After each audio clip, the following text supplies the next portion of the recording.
despite the decline in the overall rate of inflation. This is according to the Kenya National Bureau of Statistics Monthly Consumer Price Index. A number of Kenyans have called for a reduction in food prices and a reduction of energy costs, which will see a drop in the cost of living. Tusinunue vitu bei gari, kwa mfano fertilizer ninunue 6,200, tena bando ya mahindi ninunue 5,500. Nikienda kuuza mahindi yangu nauza one bag 90 kg nauza 2,000. That is not fair, that is injustice. Of major concern to the citizenry is what they say has been a silent legislature. It is so wrong and so so dishonest for a member of parliament or a member of the Senate to be coming out here telling wananchi that the cost of living is going high. Yet they're the ones that pass the budget. They're the ones that determine how much money goes to the counties. They're the ones that determine what priorities are to be put by the national government and the county governments. Citizens now want the legislature to act with speed in bringing in more pieces of legislation that will see relief in the pocket. Tunajua tumebakisha muda mfupi sana wafungilie ama hii bunge ambalo linaendelea kwa saa hii livunjwe. Tunawaomba tu warudi kwa bunge, wajaribu kuangalia mambo ambayo wanaweza fanya na miswada ambayo wanaweza pitisha ili warudishe hii maisha chini. These sentiments come at a time when the International Monetary Fund's 2022 World Economic Outlook forecasts tough times ahead. The lender warned that the steep rise in fuel and gas prices will push inflation to levels last witnessed during the global recession in 2008. Alan Auko's report there on food security, or on high cost of living rather, the cost of food prices going higher and higher by the day. And in studio we are having a conversation on matters of food security, food waste management and also hunger management. There is a place where there is bounty and you know, food is just being wasted, and there are people who do not have food. Winnie Yegon, food systems analyst at the Food and Agriculture Organization of the United Nations. Ahmed Abdi, the executive director of the Relief, Reconstruction and Development Organization, as well as Parvin Ngala, the regional director of Oxfam, joining us now. Welcome, Parvin, and thank you for staying with us. Parvin, you have been listening to the conversation, and we've talked about quite a number of statistics, you know, from Oxfam about the hunger situation in East Africa as well as in Kenya. Just give us your pointers on that. Yeah. As you mentioned, in the region, what we are seeing is that we have approximately 21 million people facing a hunger crisis, especially in Kenya, Ethiopia, South Sudan and Somalia. And we are concerned, as was mentioned by my colleague Ahmed, that with the likelihood of failed rains, that this will escalate in terms of numbers. At the regional level being 28 million, but in Kenya specifically around 3.8 million people being affected. We really are concerned in terms of some of the coping mechanisms that people are opting to take. And indeed, what we're hearing a lot when we go to the field, when we talk to our partners, is, you know, people being stretched to their limit, you know, whether people are selling their assets because they need the cash, whether people are opting to minimize, indeed miss meals because they're only able to target feeding maybe their children. And in some cases, extreme cases, where we are hearing stories of people marrying off their young daughters in order to be able to get money to pay for their medicine and food. So that is quite a sad picture right now. And what is the response looking like? Well, at the moment, the response is, I would say, minuscule compared to the needs. In Kenya, in terms of the UN flash appeal, we had a target of $139 million, and at the moment only 11% of it has been funded. And one of the things, as was shared earlier also, is the fact that we do need to take urgent action now. We do have sad experiences, for example, in 2011, where we had a famine, and with that, in the region, we had over 250,000 people dying of hunger and starvation. And in 2017, we had, you know, a famine. But what was unique about that case was the fact that we took early action, you know, early action, we responded, and it helped really avert a famine-like situation. We all know, unfortunately, the reality that we're living with right now is the fact that climate crisis is meaning we have more and more of this crisis, these droughts, these floods, and in this case, in this year, what we are really hoping to do is to avert, again, a high impact catastrophe in the region. So we are really calling for early action. We're calling for resources to be able to support the communities who are at the center of this. It's interesting that you've brought up the issue of climate change. I mean, Africa will be the first hit. I mean, it's already hitting us, and the most affected continent when it comes to climate change effects. And we already have problems. The ASAL regions facing starvation and all that. So implementation of climate smart agriculture, yeah? Winnie had mentioned a bit about that. Could you please? Well, I think it's multiple things when you talk about climate change. On one hand, like you mentioned, the fact that the region, the continent, and especially developing countries have only contributed less than 4% of the carbon emissions. And in terms of impact, as you can clearly see, the continent, the developing countries are the ones who are suffering the brunt of it. So in that case, looking at different ways, on one hand, what we have been calling for, and also in the COP26 meeting last year, we said we need to invest resources for adaptation.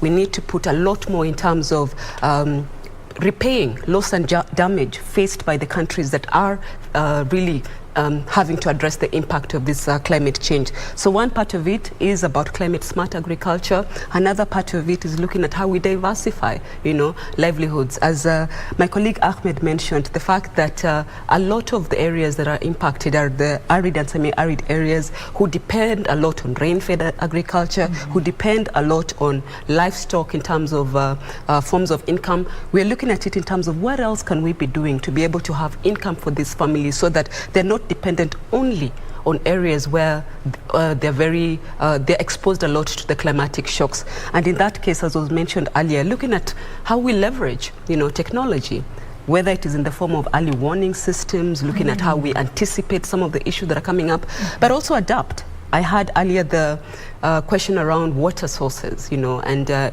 looking at potential of irrigation. One of the things we've been working with our partners is around, how do we use solar technology? We do not have a lack of solar in Kenya. So we are saying, how do we leverage technology such as this to be able to really address, the water sources, water access challenges. But also linked to that, I have to say, and in as much as we've been talking about it in terms of food management, it's also about water resource management. How are we managing that? There's multiple uses of water, multiple needs of water, whether it is in business, manufacturing, our farmers. How do we manage these water resources effectively? Quite an important and pertinent question there. Let's talk about research. Of course, the technology that is being adopted in farms and increasing production and even introduction of, say, drought-resistant crops, to the farmers. It all, research has to be done in all these things. Research in Kenya is not very well funded, yeah? So institutions like KALRO, they keep releasing, new varieties of crops every other month, So what is the role of research in alleviating hunger in this country? I'll start with you, Abdi. As you rightly said, Betty, I think mentioned a bit earlier, research is very critical, and it is really not funded well. So we need to do a lot more research, and we need to fund this research. I know of an organization in Kenya called Kenya Industrial Research Development Institute. This organization has been trying to do a lot of research when it comes to gum and resins in the ASAL countries.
talking about developing our own. My colleague Ahmed mentioned earlier about localization. How do we generate data, information locally? How do we share information locally? How do we look at opportunities to pilot, to adopt best practices locally? And so that is an area we as Oxfam really feel is important in terms of informing the kind of work that are indeed applicable in the situation. So I think that's an important bit. For us, in terms of Oxfam, we use the term evidence-based. How are we influencing the type of work that we do, whether it is in the ASAL areas, whether it is in the more rain-fed or at least accessible areas? How do we influence the type of work that we do there based on what we are seeing, what we are hearing from the communities that we work with, from the partners that we work with? So I think it's definitely in terms of interconnections, because it's always interconnected. The other thing I'd like to highlight as we talk about research is targeting special communities that are vulnerable, that are marginalized, you know. And I think in this case, for example, around women, as we talked earlier about smallholder farmers, a lot of our population of smallholder farmers is women. How are we looking at their unique needs? You know, we see the fact that on one hand, they're having to look at income generation for their families. On the other hand, they're having to look at supporting their families, taking care of their children. How do we adapt, you know, our research in terms of bringing out the unique issues they are facing to make sure that what we eventually put down as practice is informed by this kind of information? And I like the pointers that you're bringing out. When it comes to research and understanding the technical bit of it, it of course needs people who have studied, you know, and have read and all that. So I want us to talk about agriculture in terms of most farmers we know are in the rural areas. Some of them, their education, or most of them, their education level is not that high. So there's an issue that the average farmer in Kenya is about 65 years. Yeah, and in universities, there's the courses on agriculture, they might be limited, or they're not attracting as much numbers as they would want to. What can we do to encourage more people to get into the agriculture space on a very professional level? Abdi. Okay.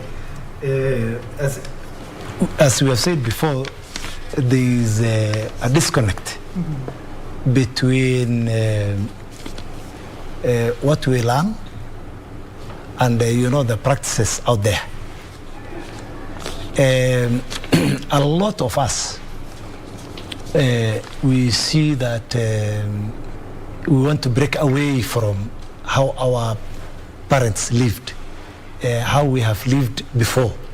So that we are saying, if it is livestock, and you have been brought up in a situation where your fees is paid, everything is done, from livestock, then you want to go to engineering. You don't want to, you know, you see that if you are, you come from a family that is basically a small farmer, then you want to go to big industry and all that. So I think in terms of our educational institutions, we need to move away from theory to practical aspects. So that you have this mentality when you go to school, you say, I want to go and improve the small-scale farming that my parents are doing back at home. So I think there is need to really make our courses, the courses that we offer, to be market-oriented. We need to move so that we move away from this idea that probably what is being done in the farm, you think that is poverty and you are trying to run away from that. We must inculcate a situation where we are saying what we already have, that is what I want to improve, bring technology on board. So the courses that we offer, and I think that's why the government was also talking about technical courses and technical colleges. This is, I think, what we need to expand so that we're able to, if it is farming, then we're able to improve that. If it is honey production, then this is what we need to focus on so that we can do the value addition at that local level. So I think the technical skills is what we need to improve. Technical skills improvement. Yes. I shall be getting your views on the same in a little bit. And speaking about the youth here in studio, we are talking about encouraging them to join the agriculture sector. And before we went to Eldoret, there Abdi was giving us his remarks. I would like Winnie now to give us her remarks. Thank you, Betty. And the youth, we keep on saying the youth are the future, but I would say the youth are the current, because we make up the largest proportion of our economy. So we really need to see how we bring the youth to address some of the issues we have in the food system. Because going back to food waste is a problem as a result of inefficiencies within the food system. But when you look at some of the solutions that come into now how we transport the food, how we store the food, some of the technologies that are needed to link the end consumer with the producer, all these solutions can be addressed by the youth. So there are challenges, there are challenges in the food system, but they also present themselves as opportunities for job creation, because our youth are really facing high levels of job unemployment. So if we are able to link these challenges and gaps within the food system to the youth that need these jobs, then we will move forward. And I will go back to what Ahmed said about our training institutions. For the longest time, we have focused, and again, on production. You see, we want to train our youth to go into farming, but the solutions are not just in the farming. So in addition to making youth attracted to the agricultural sector, we need to show them that the opportunities are there beyond the farm. Because I think part of the challenge with bringing the youth into the agriculture sector is they think that by coming to the agriculture sector, they have to go to the farm. They have to dig for hours. But you have technologies, you have modern technologies for production that do not really need soil. We have hydroponics, we have vermiculture, we have very innovative production activities, as well as processing, value addition, and even markets. We need someone who will change our food environment and go into marketing, digital marketing of nutritious food for our people. So these are some of the opportunities that the youth can take part in. And even when you look at now at the tail end, now at the consumer level, we need someone to come out with the recipes for how we can use our leftovers at the household level. So all these things are not directly related to the farm, but they're still addressing food and nutrition security. Yeah. Very important. Parvin? Yeah, I think my colleagues have pretty much spoken to most of the issues. I think what I'd like to add is, in as much as we are talking about the youth involvement, the youth being part of the developing of the solutions, is how they address the immediate, they help address the immediate issues. You talked about 65 years as the average age of the farmer. You know, that means challenges with regards to literacy, and in that sense, how they help using technology, for example, to simplify information. I know, for instance, FAO, East Africa Grain Council, has different platforms looking at market information, so that the farmers, you know, can very well also be able to access the relevant information that helps them deal with what they're currently faced with. One of the things I really appreciated, and I've worked in the region, I've worked across Africa, is when I travel to another country and I hear about mechanisms, ideas that have been developed in Kenya, you know, which are being replicated in other countries. And I always say, you know what, our youth are also a dividend we need to be able to take to scale in other countries. You know, how are they also informing best practice in other countries? So in as much as they're part of developing solutions locally, they're also part of developing solutions globally. Indeed. I think the current situation in the tech world is very telling in terms of Kenya's advancement. Very many startups have been funding, you know, receiving funding in the past 2-3 years. This year, it has been, you know, it has been blowing up. Every other week we hear this one has received millions of dollars in funding. Now, for the agriculture sector, there are some developments that have come in. There's, I can't remember the name. There's one that links farmers in terms of vegetable vendors with the market. There's Kune Foods as well that just ensures that you're receiving food, you know, home cooked food at a certain cost. So what is the space of taking advantage of the technology advancement in the country to leveraging on that in the agriculture sector? Winnie?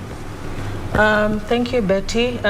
Indeed, the opportunities to address some of these emerging trends for the youth is, the time is now for them to take up this space.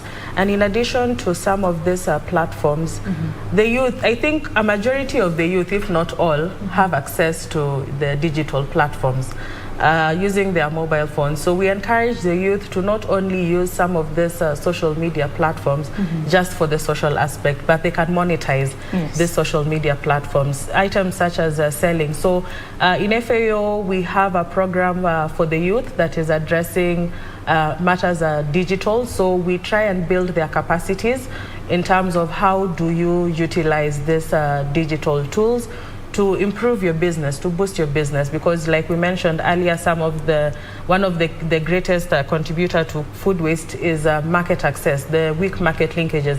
But especially during COVID, that's when we saw the whole technology thing blow up. Everyone was selling online.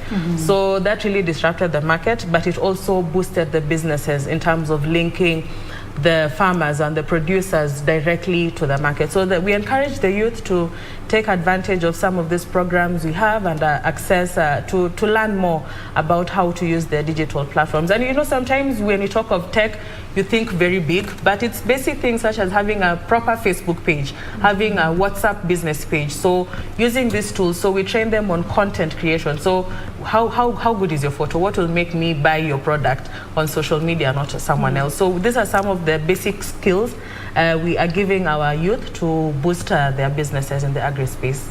But we also have the very advanced technology that we are also trying to see how we can leverage on this technology, such as the market information systems, because that is now on another scale when it comes to technology application. Yes. Abdi? I think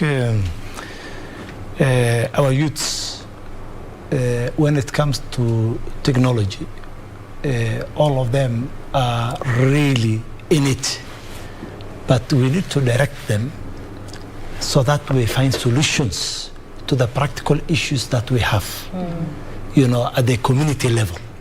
So I think the idea that you want to play big, you want to, you know, deal with big companies like Safaricom or we need to bring them back so that we tell them, look, let us start small and let us focus on food systems, let us focus on the food chain, let us focus on ensuring that we are food secure as a country.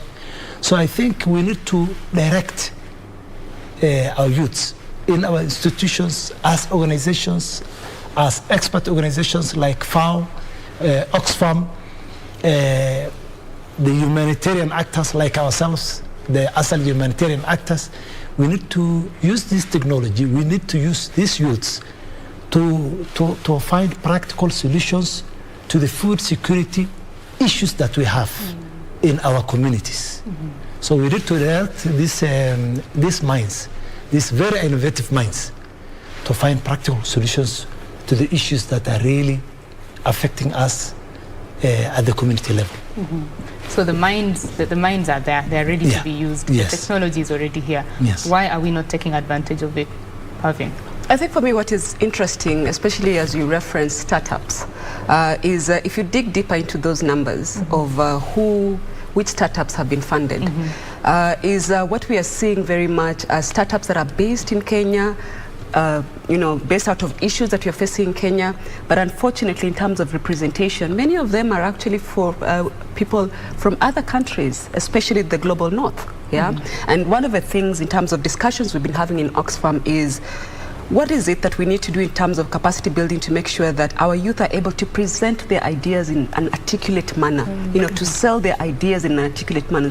We've got the brains, we've got the capacity, you know. We are trying to challenge our education systems to be responsive to what you're dealing with locally. But part of it is also about presentation. How do we present our ideas in a manner that can then attract those funders to be able to support this idea? So I feel that that's a very important part of it, that we dig deeper into the numbers in terms of what our startups are doing, and also then invest in getting our youth, indeed, as Ahmed says, connected to the issues that we have seen. I think there are great initiatives in Kenya, the different innovation hubs that spend time, looking at, I think we've heard about boot camps where they say, let's spend time focusing on food solutions, focusing on water solutions. How do our youth help generate ideas? But also looking at incubation in terms of what type of resources would they need? Yeah, another part of it is resources. Yeah, we tend to want to see the finished product. You want to see the end product, but it actually takes so much time to develop, whether it's prototypes, to develop, something that can be taken to some form of scale. Who is investing in that? We do hear great ideas, for instance, some companies such as Safaricom investing in this, but it actually needs to be something we take across the board, including our government. I know right now, I think there's a program with Ministry of Youth and UNICEF where they're looking at smart ideas coming from our youth, going to places, Turkana. It's not just the people who are in town, because that's where sometimes we're already creating inequality. By focusing on the places where they have computers, they have internet, I still speak to the fact that the inequality in the rural areas, the inequality in the arid areas, in the remote areas exists, and we must not leave them behind. Okay.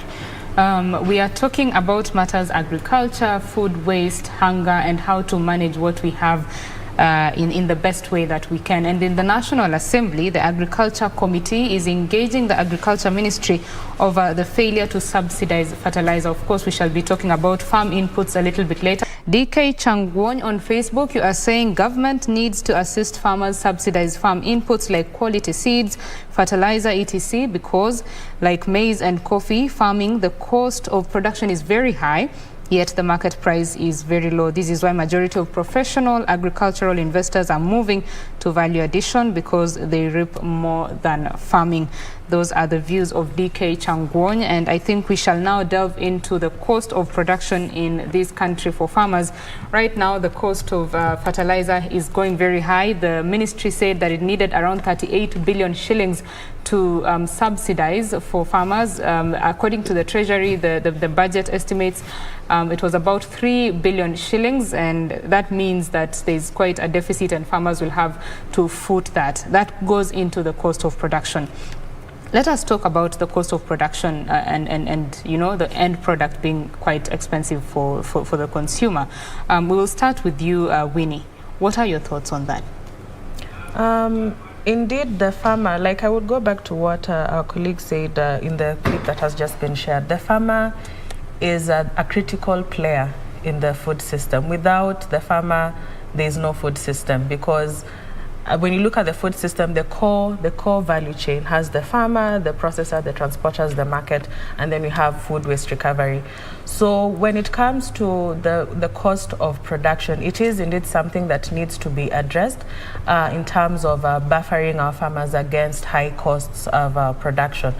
But it doesn't just end at the high cost of production. We need to see how we can address this from economic sense, from an economic perspective. We mentioned earlier that a majority of our farmers are smallholder farmers. And when you look at agriculture, for us to now balance between cost of production and making profits, we need to look at economies of scale. So how do we now bring our smallholder farmers together to be able to access some of these inputs in large scale? Because when it is just one person accessing some of these inputs can be shared among farmers. So as FAO, we are very strong on aggregation in terms of bringing the farmers together, either to form groups or community-based organizations. Then it becomes easier for us to be able to help them, and it makes economic sense for you to invest in that particular area. And even going beyond production when it comes to linking our farmers to market, because some of the issues that affect production is also how are you able to make back your money? What are the profit margins?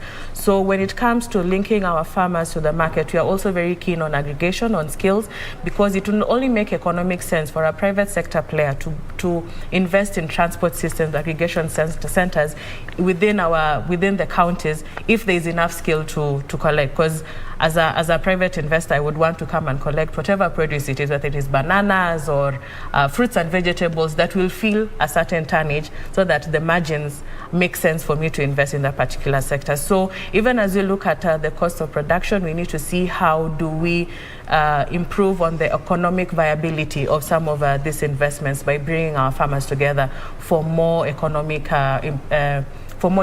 sense to invest in this sector. Parvin, your thoughts on that? Yeah, I think I'd like to take a step back in terms of even at the continental level, you know, what we should be thinking about. If there's anything COVID taught us, is that we need to be looking at our own local markets, we need to be looking at our regional markets and how we work really to sustain, especially, you know, the smallholder farmers, you know, have sustainable food systems that are gender sensitive. When we have, we look at the Africa Union Malabo Protocol, it talked about investment of at least 15%, you know, of our government budgets, 10% to agriculture. Now, what are we doing around that? You know, what is our accountability on that? You know, we keep saying drought, we keep saying, you know, at this point we're even talking about the Ukraine crisis, you know, that nearly 90% of East Africa's wheat supply is based on Ukraine and Russia supply. Now, what does that mean for us in terms of investing locally? You know, that indeed we need to be looking at how we scaffold, you know, our farmers, how we provide social protection mechanisms, invest, if it's in terms of subsidy, in the local system enough to be able to look at a way we are sustaining ourselves. But of course, I want to recognize that the integration in terms of, you know, there are certain parts which have more, there are those which have less, there are those which are better at certain products. So how do we work in a systematic manner? Yes. Working in a systematic manner, very important. Abdi, if you have a comment on that, please, and tell us your experience in terms of collaboration, especially in the ASAL areas.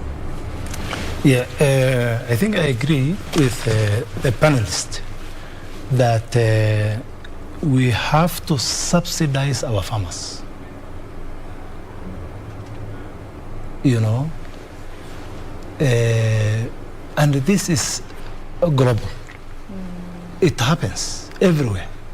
So for us to talk about now fertilizer subsidy, high cost of production, this is really where the government has to come in a big way. If we are trying to sell in our local market, one corner of Kenya is trying to sell to the other corner, but you find food from other countries are cheaper. That doesn't really make sense. And it has everything to do with the inputs. So this is one area that we need to, we appreciate the effort that Parliament is making. This is one area that the government must really act on and do something about. So we need to bring down the cost of production.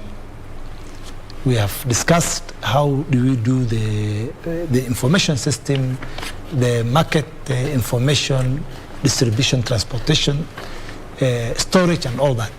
But the inputs, the farm inputs, bringing down the cost of production is a very, very critical factor, and we must handle this.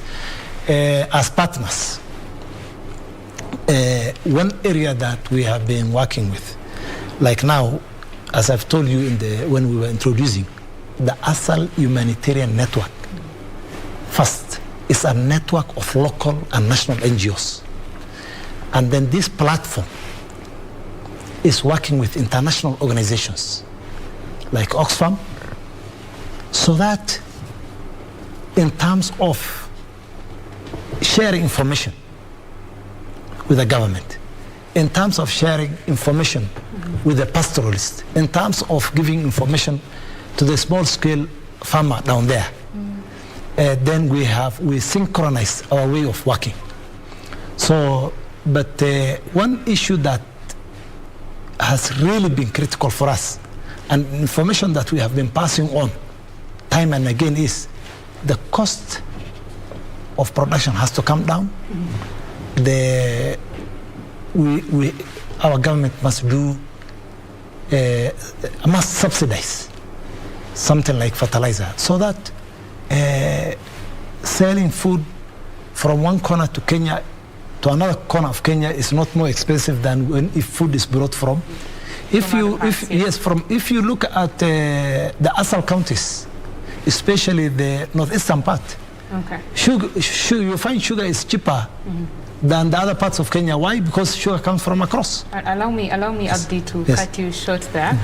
We shall be back on that point in a little bit. Now in studio, we are having a conversation about food security, food waste management, as well as hunger management. And we just want to have our final thoughts here. We will start with, I'll start with you, Parvin. Give us your final thoughts, please. Yeah, thank you very much. I think I come into this space very much reflecting on where we are right now. And the dire situation that we are facing across the region.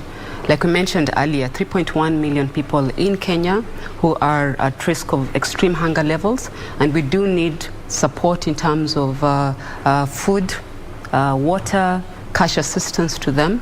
We do have an appeal that has been put out by the UN of $139 million. Currently only funded at 11%, we do need to find that immediate solution. But the other thing, as we have discussed today, is the fact that with climate change, we will continue to face this kind of crisis. So what are the systemic things we could be doing?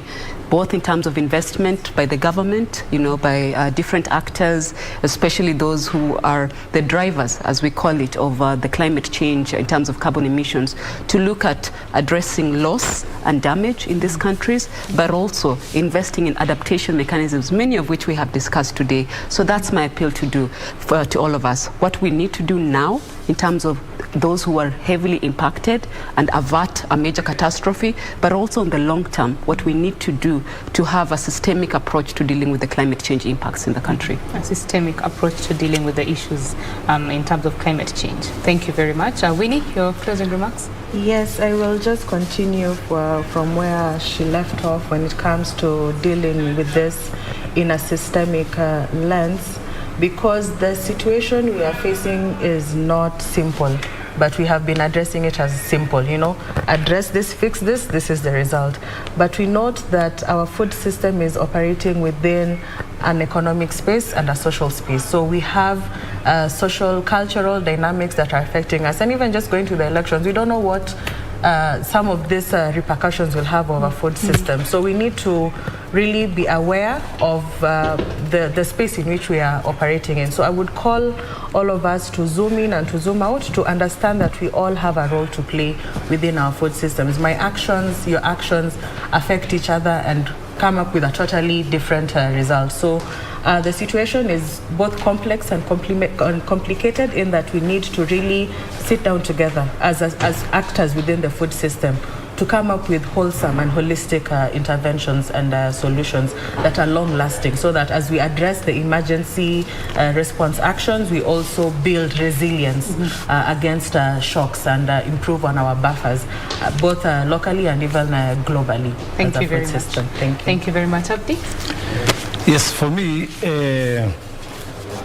on behalf of Relief, Reconstruction and Development Organization, and on behalf of the ASAL Humanitarian Network, which is a network of 30 local and national NGOs that are active in the ASAL counties. Our special appeal is, as we look at the longer term issues of climate change and food insecurity, we need an immediate response to the grave situation we have at the moment.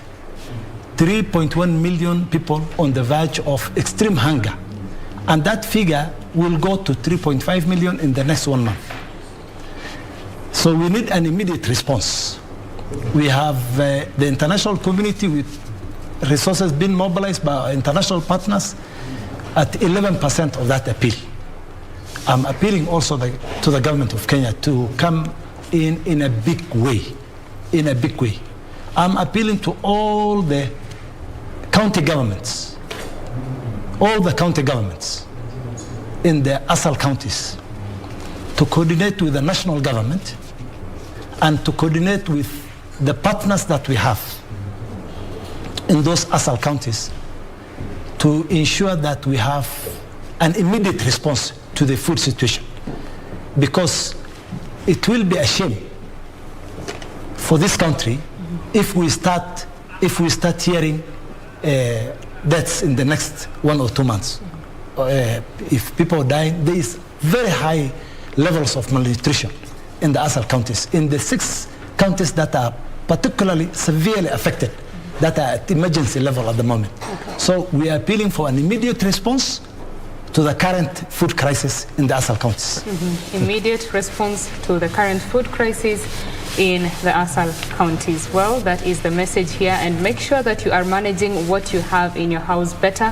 When you have leftovers, make better use of them. Do not throw them away. And also just don't let food go bad. That is your small way of helping solve this problem of food insecurity. Well, that is it for BizCheck this morning. My name is Betty Kiptum. Kurunzi Mashinani is coming up with Khalid Abdullahi. Please stay with Channel 1. Bye-bye.